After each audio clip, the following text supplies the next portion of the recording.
Nombre, chapitre 10. Les 2 trompettes d'argent.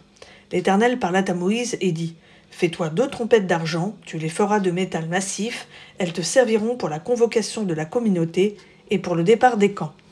Quand on en sonnera, toute la communauté se réunira auprès de toi à l'entrée de la tente de la rencontre.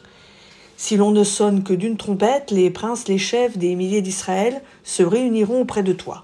Quand vous sonnerez avec éclat, ceux qui campent à l'est partiront. Quand vous sonnerez avec éclat pour la seconde fois, ceux qui campent au sud partiront. On sonnera avec éclat pour leur départ. Vous sonnerez aussi pour réunir l'assemblée, mais vous ne sonnerez pas avec éclat. Les fils d'Aaron, les sacrificateurs, sonneront des trompettes. Ce sera une prescription perpétuelle pour vous dans toutes vos générations.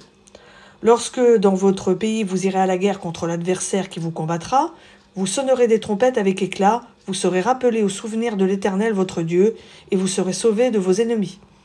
Dans vos jours de joie, dans vos solennités, et à vos nouvelles lunes, vous sonnerez des trompettes en offrant vos holocaustes et vos sacrifices de communion.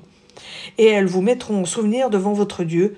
Je suis l'Éternel, votre Dieu. Départ du Sinaï.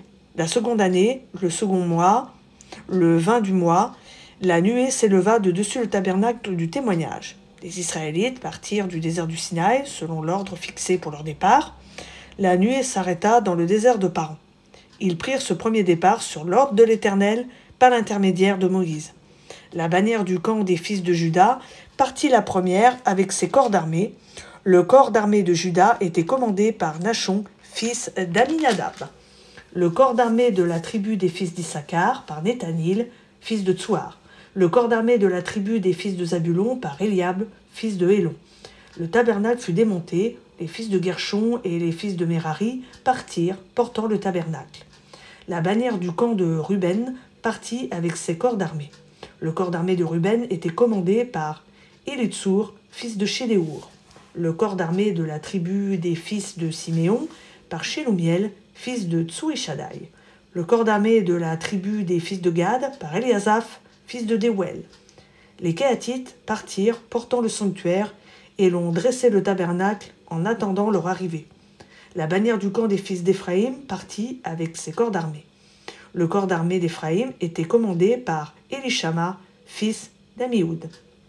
Le corps d'armée de la tribu des fils de Manassé par Gamliel, fils de Pédatsur. Le corps d'armée de la tribu des fils de Benjamin par Abidan, fils de Gidéoni. La bannière du camp des fils de Dan partit avec ses corps d'armée. Elle formait l'arrière-garde de tous les camps. Le corps d'armée de Dan était commandé par Ahiézer, fils d'Amishadai. Le corps d'armée de la tribu des fils d'Asser par Pagiel, fils d'Okran. Le corps d'armée de la tribu des fils de Nephtali par Ahira, fils d'Énan. Tel fut l'ordre de départ des Israélites en corps d'armée, c'est ainsi qu'ils partirent. Moïse dit à Hobab, fils de Réuel, le Madianite, beau-père de Moïse, « Nous partons pour le lieu dont l'Éternel a dit, je vous le donnerai. Viens avec nous et nous te ferons du bien, car l'Éternel a promis de faire du bien à Israël. » Hobab lui répondit, « Je n'irai pas, mais j'irai dans mon pays et dans ma parenté. » Moïse dit, « Ne nous quitte pas, je te prie, puisque tu connais les lieux où nous campons dans le désert, tu nous serviras de guide. Et si tu viens avec nous, nous te ferons jouir du bien que l'Éternel nous fera. » Ils partirent de la montagne de l'Éternel pour faire route 3 jours. L'arche de l'alliance de l'Éternel partit devant eux pour faire route 3 jours et pour leur chercher un lieu de repos. La nuée de l'Éternel était au-dessus d'eux pendant le jour lorsqu'ils partaient du camp. Quand l'arche partait, Moïse disait « Lève-toi, Éternel, et que tes ennemis soient dispersés, que ceux qui te haïssent fuient devant ta face. » Et quand on la reposait, il disait « Reviens, Éternel, aux myriades des milliers d'Israël. »